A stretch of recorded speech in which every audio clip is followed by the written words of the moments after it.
So I saw this headline on CBC. Toyota warns 7,300 Canadians to stop driving, get immediate repairs. And then right below, company reissues warning from 2015. And I thought, damn, this recall is almost 10 years old and they're still trying to track the owners down? Must be pretty serious. So I read the rest of the article, and it turns out this was all part of the largest automotive recall in human history. Because the airbags installed in 100 million vehicles around the world didn't always save lives. They could actually kill the driver. They're time bombs made by Takata, a company so greedy it willfully put profits above human safety. There were all kinds of investigations, criminal charges, lawsuits, and the company that made the airbags, Takata, filed for bankruptcy in 2017. It owed millions of dollars to victims. And those big car companies that used those airbags, they were trying to recover billions of dollars more. Not to mention, they were putting out urgent warnings like the one Toyota just sent out, telling the thousands of people who may still be driving these death traps, please don't. Let me explain. So here's a video from the US Department of Transportation showing the inflator of a Takata airbag. Now, when I first saw this, I actually thought it was regular speed, but it's actually super slow motion. You can tell from the wiring on the right how it's slowly disconnecting from the inflator. So this thing is supposed to blow up the airbag by pumping it full of nitrogen. If you watch this video from the slow-mo guys, you can see how it's supposed to work. It's just a chemical reaction. There's a spark, nitrogen rushes into the bag, which then slowly vents from these giant holes, so it starts deflating right away.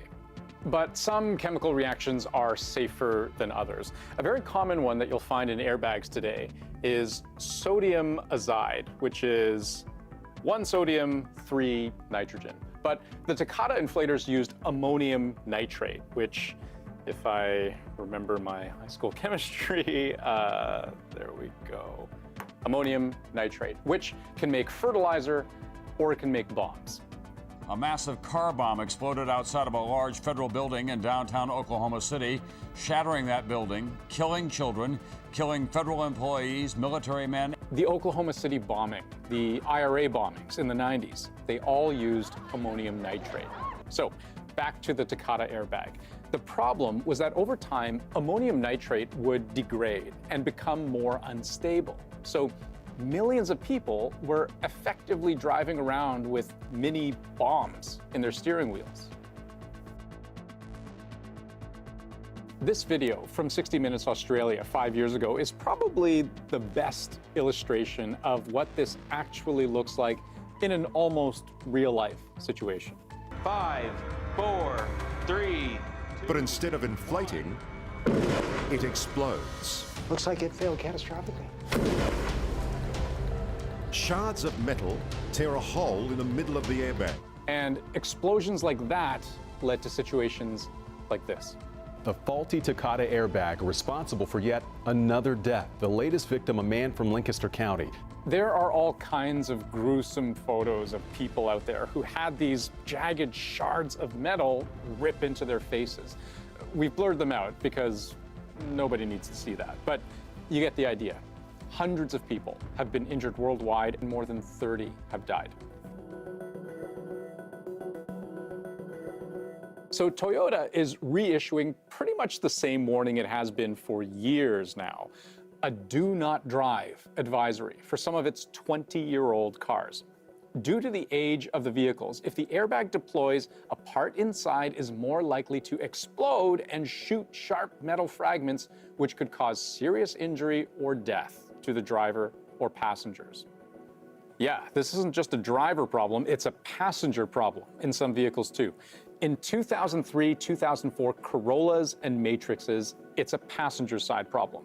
In 2004, 2005 RAV4s, it's a driver side problem. And to be clear, this isn't just a Toyota problem. Globally, there were 100 million cars with Takata airbags, affecting Honda, Nissan, Chrysler, BMW, Mazda, Ford, GM, Subaru, Mitsubishi. The list goes on. Toyota figures there are 50,000 of these specific Corollas, Matrixes, and RAV4s still out there in the US. In Canada, the estimate is around 7,300. And car companies have been trying to get these off the road for years. An important safety message from Nissan. Takata, a manufacturer of airbags, has discovered defects in some of their products. The problem isn't with the airbag, it's with the airbag inflator. Because the inflator can rupture, shooting shrapnel through the airbag, which can cause serious injury or even death. Bottom line, if you want to check to see if your car is affected, easiest way is to check your VIN number and look it up on your manufacturer's recall website. And if you are one of the unlucky few who get caught up in this thing, the expert advice is not to drive it to the dealership. Like, don't drive it at all.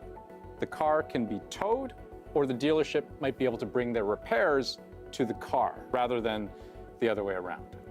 Safety first.